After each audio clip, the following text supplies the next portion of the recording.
മാലിന്യം നീക്കൽ തന്നെയാണ് ഇവിടെ ഏറ്റവും തടസ്സമായി മുന്നിൽ നിൽക്കുന്നത്. ഖരമായി നിൽക്കുന്ന മാലിന്യം, ഈ മാലിന്യം ഇപ്പോൾ നമുക്കറിയാം 2 ദിവസമായി നീക്കിക്കൊണ്ടിരിക്കുന്നു. അതീവ ദുഷ്കരമാണ് കാര്യങ്ങൾ. ഇനി എന്താണ് അവിടെയുള്ള സാധ്യതകൾ?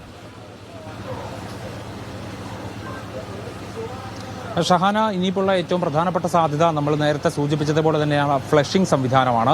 അതായത് ഈ മാലിന്യം ഫ്ലഷ് ചെയ്ത് പുറത്തേക്ക് അല്ലെങ്കിൽ പുറംതള്ളുക എന്ന് പറയുന്ന സംവിധാനമാണ് ബാക്കിയുള്ളത്. അതിനായിട്ടുള്ള ചില സാമഗ്രികൾ, ചില പ്രവൃത്തികളൊക്കെ തന്നെ ഇപ്പോൾ ഇവിടെ നടക്കുന്നുണ്ട്. അതിൽ ഏറ്റവും പ്രധാനപ്പെട്ട ഒരു ഭാഗം ഇപ്പോൾ ഇവിടെ ക്രെയിൻ അടക്കമുള്ള സംവിധാനങ്ങൾ എത്തിച്ചിട്ടുണ്ട്. അത് ഈ തടയണ കെട്ടുന്നതിന് വേണ്ടിയിട്ടാണ്. കാരണം ഒരു വശത്ത് നിന്ന് ഈ വെള്ളം പ്രഷർ ചെയ്ത് പുറത്തേക്ക് വിടാനുള്ള ശ്രമം നടക്കുമ്പോൾ മറുവശത്ത് അത് തടയണ കെട്ടിക്കൊണ്ട് അത് തടഞ്ഞു നിർത്തേണ്ടതുണ്ട്. ഒരു ലെവൽ ഹൈറ്റിൽ ഇത് വന്നു കഴിഞ്ഞാൽ, ഒരു ലെവൽ ഉയരത്തിൽ വന്നു കഴിഞ്ഞാൽ പിന്നീട് ആ തടയണ തുറന്നു വിട്ട് കഴിഞ്ഞാൽ അതൊരു പ്രഷറിൽ പുറത്തേക്ക് വരും. അങ്ങനെ മാലിന്യം, ഈ കെട്ടിക്കിടക്കുന്ന മാലിന്യങ്ങൾ പുറത്തേക്ക് വരും എന്നുള്ളതാണ് ഒരു പ്രതീക്ഷ.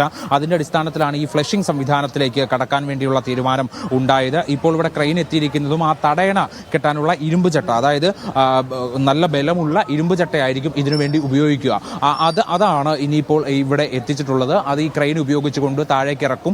അത് ഈ തുരങ്കം തുടങ്ങുന്ന ഭാഗത്ത് കെട്ടിവെക്കും, അല്ലെങ്കിൽ അത് അവിടെ സ്ഥാപിക്കും.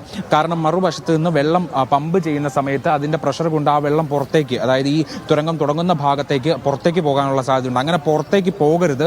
അത് ഈ തടയണയിൽ തട്ടി ഒരു ഉയരത്തിൽ വരെ വന്ന് നിൽക്കണം. അതിനുശേഷമായിരിക്കും മറുവശത്ത് അത് തുറന്നു വിടുക എന്നുള്ളതാണ് ഇപ്പോൾ മനസ്സിലാക്കുന്നത്. അത് ഈ ഉറച്ച പാറ പോലെ ഉറച്ചിട്ടുള്ള മാലിന്യം അത് കാരണം പുറത്തേക്ക് വരും എന്നുള്ളതാണ് നിലവിൽ പ്രതീക്ഷിക്കുന്നത്. പക്ഷേ അതിനും പ്രശ്നമായിട്ട് ഈ മാലിന്യം നിന്നിരുന്നു. കാരണം 5ാമത്തെ പ്ലാറ്റ്ഫോമിലുള്ള മാൻഹോളിൽ കൂടി ഇറങ്ങി ഈ വെള്ളം ഫ്ലഷ് ചെയ്യാൻ വേണ്ടിയിട്ടാണ് ഉദ്ദേശിച്ചിരുന്നതെങ്കിൽ പോലും അത് നടക്കുന്നില്ലായിരുന്നു. കാരണം അവിടെയും ഇറങ്ങി നോക്കിയപ്പോൾ, അതായത് സ്കൂബ ടീം അംഗങ്ങൾ ഇറങ്ങി നോക്കുന്ന സമയത്ത് അവിടെ ഈ മാലിന്യം കട്ട പിടിച്ച് ഉറച്ചു നിൽക്കുന്ന ഒരു അവസ്ഥയായിരുന്നു. അതുകൊണ്ട് അവിടെ അത് നടന്നില്ല. അതുകൊണ്ട് 3ാം നമ്പർ പ്ലാറ്റ്ഫോമിലെ മാൻഹോളിൽ ഇറങ്ങിക്കൊണ്ട് അത്തരത്തിലുള്ള ശ്രമങ്ങൾ നടത്താൻ വേണ്ടിയാണ് ഉദ്ദേശിക്കുന്നത്. അത് ഇനിയും വൈകും എന്നുള്ളതാണ് മനസ്സിലാകുന്നത്.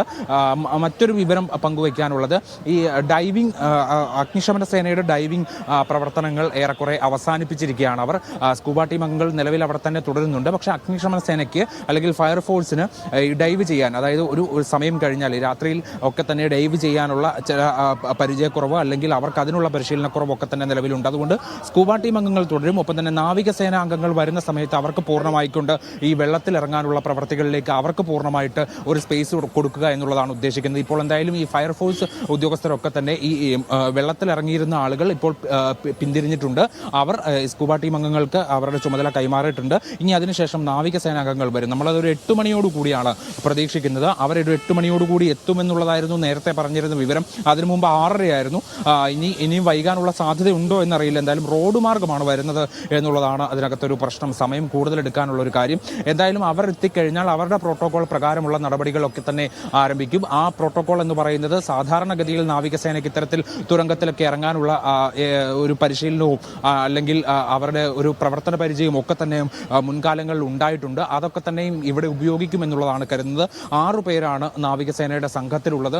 6 പേർ എല്ലാം തന്നെ ഇത്തരത്തിൽ പരിശീലനം ലഭിച്ച ആളുകൾ തന്നെയാണെന്നുള്ളതാണ് നാവികസേനാ വൃത്തങ്ങൾ പറയുന്ന ഒരു വിവരം. മാത്രമല്ല അവർക്ക് ഈ തുരങ്കത്തിൽ ചില അത്യാധുനിക സംവിധാനങ്ങൾ ഉപയോഗിച്ചുകൊണ്ട് പരിശോധന നടത്താൻ കഴിയും. അവർക്ക് അതിനു വേണ്ടിയുള്ള സംവിധാനങ്ങൾ കയ്യിലുണ്ട്. അതുകൊണ്ടാണ് വരുന്നത് എന്നുള്ളത് കൂടിയാണ് പറയുന്നത്. അവർ ഉദാഹരണമായി പങ്കുവയ്ക്കുന്ന കാര്യം, 4 വർഷം മുമ്പ് മണിപ്പൂരിലെ തുരങ്കത്തിൽ ടൂറിസ്റ്റുകൾ കുടുങ്ങിയ സമയത്ത് അവരെ രക്ഷപ്പെടുത്തിയ വിജയകരമായ ദൗത്യം പൂർത്തീകരിച്ചതും നാവികസേനയാണ് എന്നുള്ളതാണ്. അപ്പോൾ ഈ തുരങ്കം അവർക്കൊരു വിഷയമല്ല എന്ന് പറയുന്നുണ്ടെങ്കിൽ പോലും 117 മീറ്റർ ആമയിഴഞ്ചാൻ തോട്ടിൽ തടയണ കെട്ടി ഫ്ലഷിംഗ് നടത്താനുള്ളതാണ് ഇനി അധികൃതരുടെ നീക്കം.